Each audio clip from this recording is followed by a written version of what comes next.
Bueno, sean bienvenidas y bienvenidos a este espacio que estamos teniendo en el recorrido que hacemos en la clase de Iglesia y Problemáticas Sociales, donde estamos tratando de entender cuál es el papel de una institución social como la Iglesia en el desarrollo de América Latina, de Colombia, a través de algunos momentos pues claves.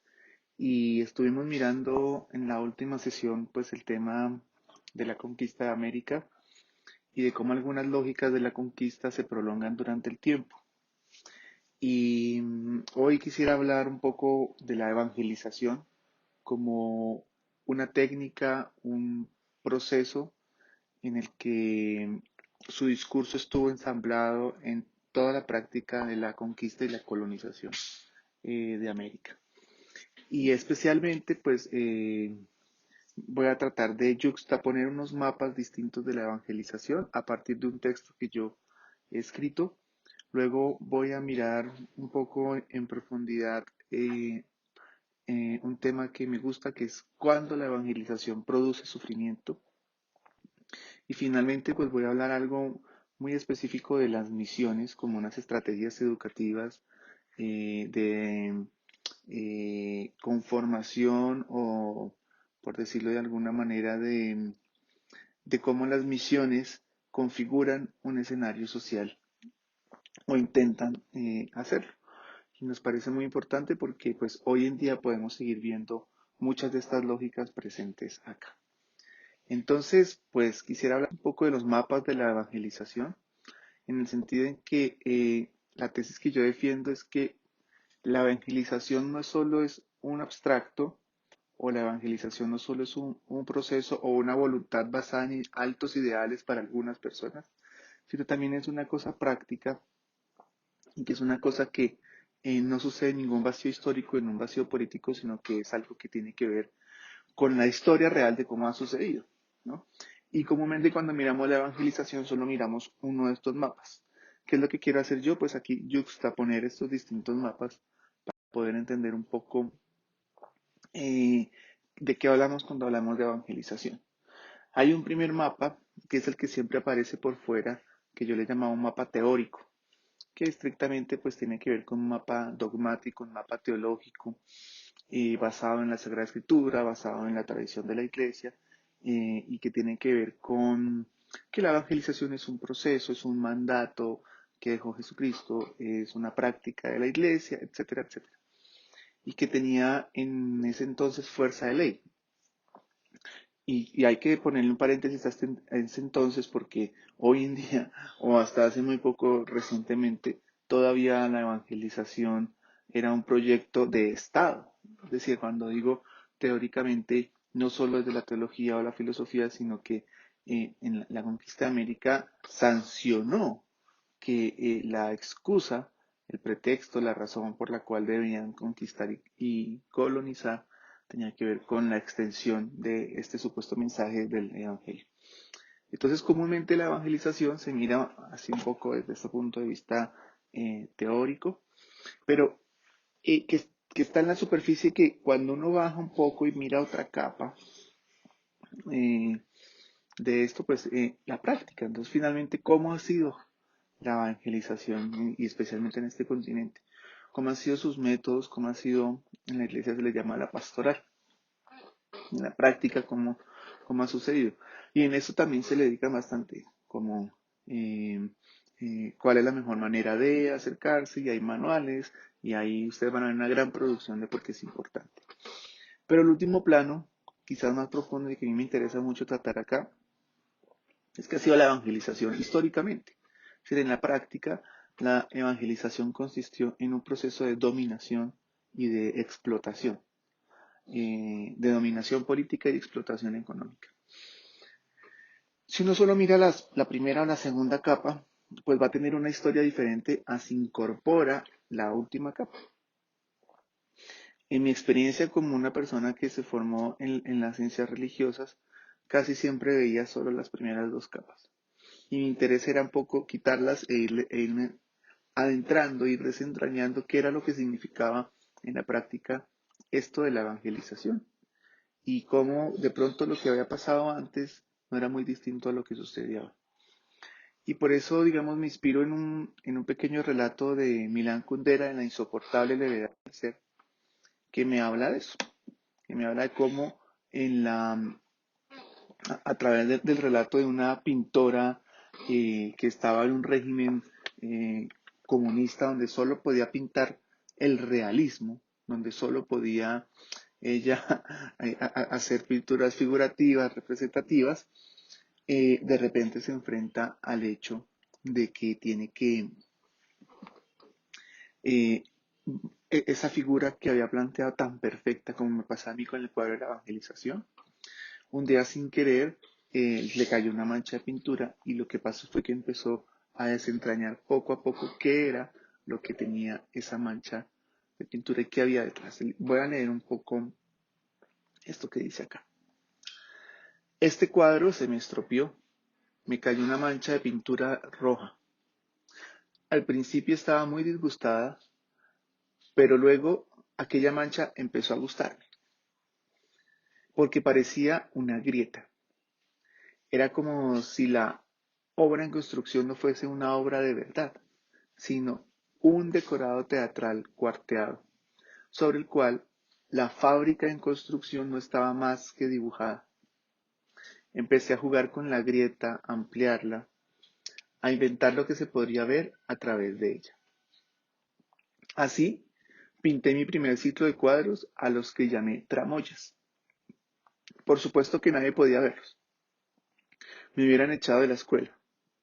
Delante había siempre un mundo realista perfecto y detrás, como tras la tela rasgada de un decorado, se veía otra cosa misteriosa o abstracta. Hizo una pausa y luego añadió. Delante había una mentira comprensible y detrás una mentira incomprensible. Entonces, mi propósito cuando empecé a estudiar esto y a escribir sobre estos temas era jugar con esa grieta y mirar cómo para mí era demasiado comprensible el tema de la, teóricamente, teológicamente, bíblicamente, el tema de la evangelización, pero cómo, si yo miraba un poco más, empezaba a aparecer otra cosa que en principio era incomprensible, pero que era verdad, que estaba ahí presente. Y una de esas cosas que yo descubrí es que la evangelización produjo, y en muchos sentidos, produce sufrimiento.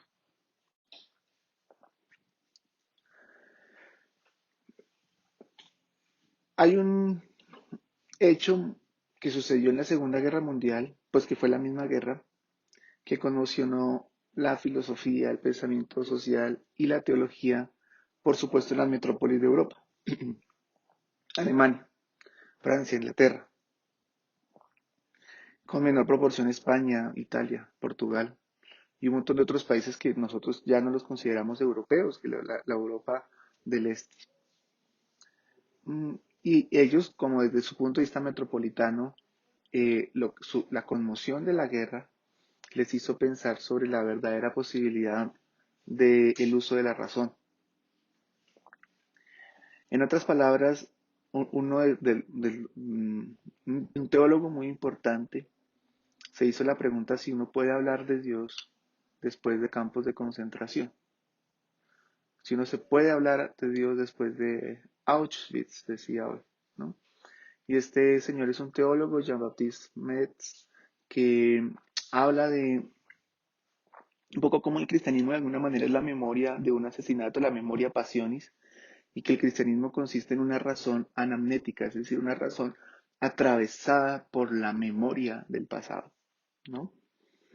Pero yo me hago pues una pregunta, y es qué pasa cuando la historia de sufrimiento que debemos enfrentar, como hacia Europa en ese momento, eh, no es la historia de una guerra que terminó siendo tenaz, sino es una historia de sufrimiento que nosotros mismos hemos provocado.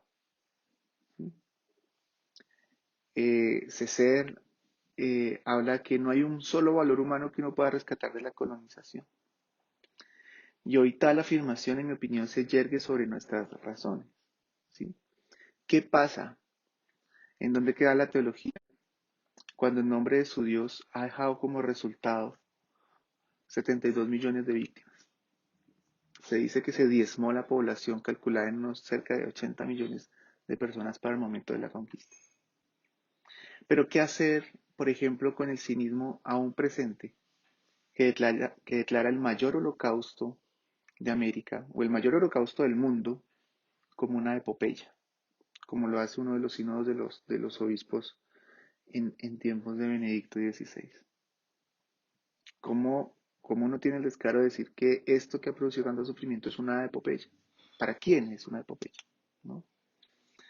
Eh, lo cual hace que se perpetúe no solo el discurso, sino también la lógica de la colonia, ¿no? Que hay en últimas en esto que nosotros llamamos evangelización, que no es evangelizador, que no es cristiano. En otras palabras, cuando yo leía a estos autores europeos tan conmocionados y decía, pero en América Latina, ¿por qué a veces nosotros también nos sentimos conmocionados por estos relatos que no son de acá y no nos sentimos conmocionados con nuestro propio etnocidio? En otras palabras, mi pregunta es si se puede hablar de Dios después de 1492. Nosotros tuvimos ocasión de ver en la clase pasada, estudiar el requerimiento de 1513 y todo lo que significaba y verlo a través también de una película y todo, ¿no? Cuando uno ve el requerimiento con la violencia con la que habla, diciendo, poniendo delante una especie de razón que pudiera explicar la barbarie de la conquista, uno dice, ¿a qué nos estamos enfrentando en la memoria pasionis, en la memoria del sufrimiento de América Latina, ¿no? Y yo muchas veces he dicho, cuando hacen la historia de la evangelización y la historia de la evangelización en América Latina, eh, casi no encuentro que utilicen este documento, el requerimiento, que para mí es el primer documento. Nuestra primera catequesis fue así, con una espada. Y la historia que sigue después de eso la sabemos todos, el saqueo, la violencia, la muerte, que se hizo en nombre de tales dogmas, en nombre de tal Dios, y que fue abominable y que no puede olvidarse. Por eso aquí podemos hacer una pregunta a Dios, no solo una pregunta a la iglesia, o a la institución, o al imperio, una pregunta al mismo Dios. ¿Se puede hablar de Dios después de 1492? Mm, claro, hemos olvidado, y como dice Jean-Baptiste Metz, hemos olvidado que hemos olvidado. Ya no sabemos ni siquiera que olvidamos algunas cosas que son terribles y que nos hacen ser y nos constituyen históricamente en nuestra dinámica social ahora. Bueno, pues cuando yo venía mirando esto, cuando tuve ocasión, ya hace 10 años, de vivir una experiencia de trabajo muy interesante en la altillanura colombiana, en las extensas sabanas de la Orinoquía, el Bichá, tenía que pues trabajar tratando de indagar sobre los impactos sociales y culturales de otra llegada colonizadora que era la exploración petrolera. Lo interesante acá es que en los pueblos, naciones indígenas con las que tuvimos que trabajar, había un relato permanente y es que esta oleada de la llegada del petróleo en nombre de un dogma que era el dogma del progreso, el cual tú no puedes cuestionar. ¿Cómo vas a ir en contra del progreso? ¿Cómo así no quieres progresar? ¿O vas a ser un obstáculo para el desarrollo? Te decían. Seguía la misma gramática, la misma lógica de otras oleadas, como las oleadas pacificadoras, las oleadas civilizatorias o las oleadas evangelizadoras. Parecía que no se actualizaran los personajes, pero ni siquiera el discurso cambiara, ¿no? Y esta práctica se basa en unos hechos, en unas lógicas que a mí me parece importante que nosotros podamos hacer. Por eso aquí pongo uno al lado del otro el progreso, la civilización y la evangelización. como todos tomados de una misma gramática imperialista, colonizadora, colonial, ¿no? Eh, pues yo quisiera hablarles un poco de esto, mm, y para eso voy a permitirme leer ante ustedes un par de párrafos de pues, esto que les cuento que escribí, ¿no? A propósito de eso, dice así. En mi último viaje recorrí 3 resguardos distintos y esto me permitió ver con claridad la lógica colonial y por lo tanto la lógica de la evangelización que acompañó la historia de estos lugares. La llegada de las empresas petroleras se hace bajo el auspicio de la ideología de desarrollo. Cuando uno intenta con ayuda de un intérprete establecer un diálogo a propósito de lo que podría entenderse y significar tal concepto, el de desarrollo, en estas comunidades que visitamos, me resultó sorprendente la claridad que tienen los actuales parientes indígenas al respecto, pues relacionan el proyecto del desarrollo con otros tantos de los cuales han sido objeto. Una vez fue el progreso, decía uno de ellos, otro la civilización, otra vez la evangelización, nos compartió un lugareño en una oportunidad. ¿Qué tiene de común la evangelización con otros proyectos colonizadores como el civilizatorio, el del progreso, el del desarrollo? Pues de alguna manera lo podemos ver muy claramente a partir de un relato como el que sigue. En uno de los resguardos de la gran selva Matavén hay una comunidad de religiosas lauritas que contra todo pronóstico lograron entrar en territorio indígena y lo que es más interesante, por invitación de ellos mismos. Una noche se encontraban reunidos en la capilla el capitán de la comunidad junto con varios indígenas, hombres y mujeres, así como con todo el equipo que viajó hasta allá. Yo me había quedado hablando con las hermanas Lauritas por lo que llegué cuando ya había empezado la reunión de manera espontánea, porque se dio sin ninguna planeación. La pequeña capilla estaba decorada con un cartel, un crucifijo y una estatua de la Virgen del Carmen. El capitán tenía la palabra y estaba hablando de sus dioses, diciendo que todos ellos parten de la palabra del tabaco, de la medicina, de la sabiduría. Yo pregunté si ellos utilizaban la palabra Dios, a lo cual me respondió que no, que la usan para que nosotros podamos entender, pero que la palabra en su lengua es Ananen, que significa personaje con palabra. Él dice que a veces complementan con el diálogo con la Iglesia Católica. Le pregunté entonces cómo es ese diálogo, cómo había sido, a lo que se aventuró a decir en principio que en tal diálogo no se trata de imponer y que por el contrario, la condición es que se puedan entender cada una de las partes, que sobre todo comprendieran la parte de ellos, lo que eran ellos. Entender versus imponer.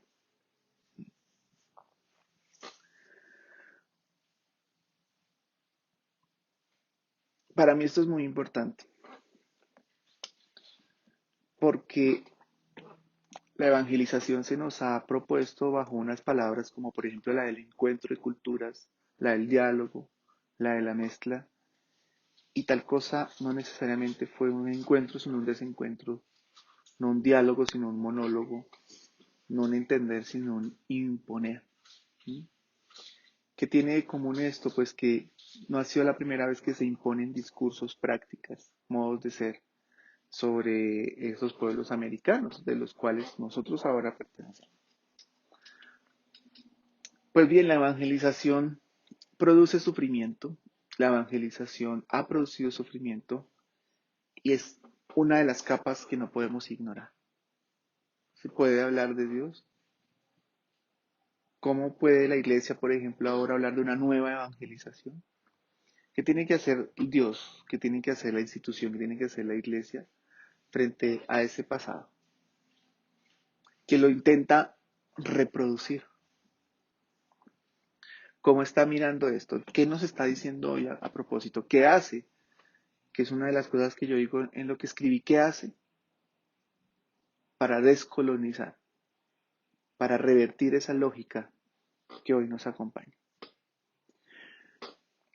Una manera que tuvo la Iglesia para lograr este dominio, esta imposición, fue eh, aprovechar que la colonización no se completó y no se ha completado nunca, y que el Estado, la República, el Imperio, el Virreinato, le cedió grandes territorios, grandísimos territorios, como el que vemos aquí en la figura, que se llamaron territorios nacionales, en donde no iba a llegar nunca el Estado, ninguna institución, sino que llegaba la Iglesia. Y su propósito era terminar el proceso de conquista. Para ello utilizaron una estrategia educativa que fue la creación de unos, unas reducciones, unos pueblos, unos pequeños caseríos que se llamaron las misiones.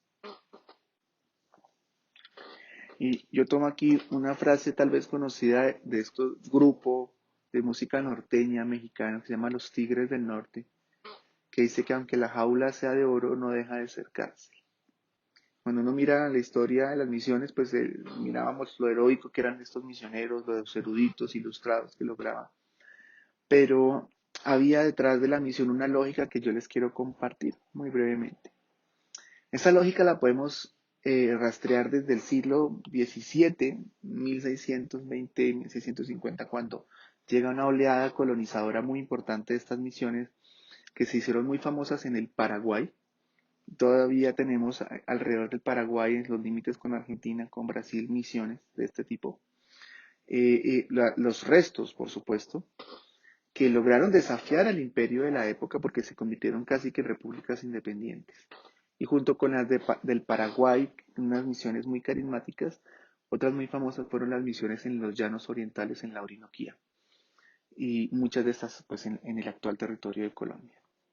Pero si nos vamos desde 1600 hasta después de la independencia, hasta hace de alguna manera un tiempo muy reciente, finalizando el siglo XIX en 1890, quiero compartirles algo de la ley que se estableció, se llamaba la ley 89.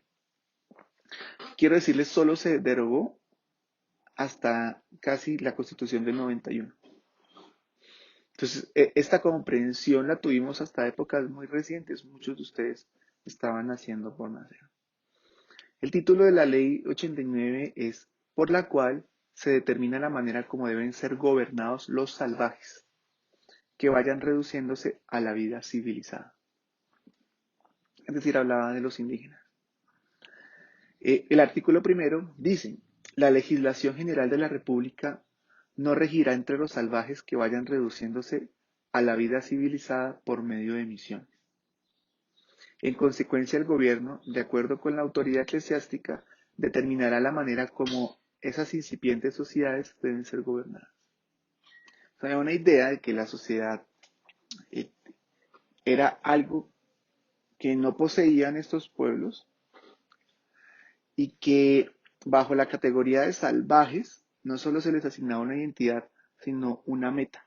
Debían dejar de ser salvajes mientras iban, como dice ahí, reduciéndose a la vida civilizada. Por eso muchas misiones eran reducciones, y reducciones eran unos espacios confinados en donde estas personas que tenían otros modos de vida y que aún hoy contemporáneos nuestros los tienen, tenían que volverse como nosotros, vivir en pueblitos, vivir en casitas, con calles, con alcaldes, con autoridades que no les sirven a ellos y que no tienen nada que ver con su modo de vida, ¿no? Esto estaba basado en una idea, en una gramática muy consolidada, en la cual uno de los casi los fundadores de la antropología, Morgan en Estados Unidos, establece unas periodizaciones, unas escalas casi que evolutivas sobre las cuales él dice que pasan los seres humanos a través del tiempo, y que yo le he llamado aquí la mitología del progreso. ¿Qué es esta mitología? Es una mitología porque es una creencia muy arraigada, en que hay tres etapas por las cuales ha pasado la humanidad. Y la primera la podemos llamar el salvajismo. El salvajismo estaba relacionado con un modo de producción en donde la gente era nómada y donde habían cazadores y recolectores, como si eso hubiera pasado. Hoy en día, muchos de nosotros somos nómadas también. Nos movemos de un lado para otro. Y los cazadores recolectores existen hoy en día y muchos de nosotros podríamos incluso llegar a serlos. Pero se suponía que eso era una etapa muy antigua, ¿no? Y poco a poco estos pueblos salvajes llegaron a ser pueblos bárbaros, bárbaros y que tenían la evolución de la agricultura, que habían logrado constituirse en pequeños poblados y que ya no estaban dispersos, de ahí la idea de la reducción, ¿no? Pero que luego de la barbarie llegó un momento, y sobre todo en Europa, que ese es el mito de constitución genealógica del pueblo europeo, llegaron ya no a los pequeños pueblos, sino a las grandes ciudades y los procesos de industrialización, ¿no? Pues claro, entonces, si los salvajes en este momento eran cazadores, recolectores y nómadas, y para la legislación colombiana y americana, pues los pueblos indígenas eran salvajes, lo que teníamos que hacer era poco a poco a través de la misión irlos reduciendo, como decía la ley, a la civilización. Y para reducirlos había que hacer lo siguiente, constituir una misión. ¿Para qué la misión? Uno, para lograr la sedentarización, que a eso se refiere la reducción. Eso nunca se podía hacer. Ahí están un montón de relatos donde trataban de hacer que la gente se quedara en un solo lugar y viera su lugar y se devolvía. No encontraba ningún sentido en quedarse en un solo lugar. Por lo tanto, no había una noción de propiedad, no había una noción de territorio como la que tenemos nosotros. Pero que con la reducción hubiera un gobierno centralizado, no espontáneo, no un gobierno disperso. Luego tenían que educarlos, ese era el otro objetivo de la misión, y para educarlos tenían que cambiar sus costumbres. Había una cosa que impactó muchísimo y era que prohibían hablar la lengua para que hablaran únicamente el castellano y los obligaban a tener una vida productiva, a hacer huertas, a hacer cosas, sus proyectos productivos. En esa época esa palabra era muy antigua, con el fin de que cambiaran su forma de consumir, de producir y de vivir. Y finalmente servía para la evangelización, para la conversión religiosa, que tenía que ver con un proceso de aculturación, que dejaran su modo de vida, de pensamiento y eso. Eso nunca lo pudieron hacer completamente.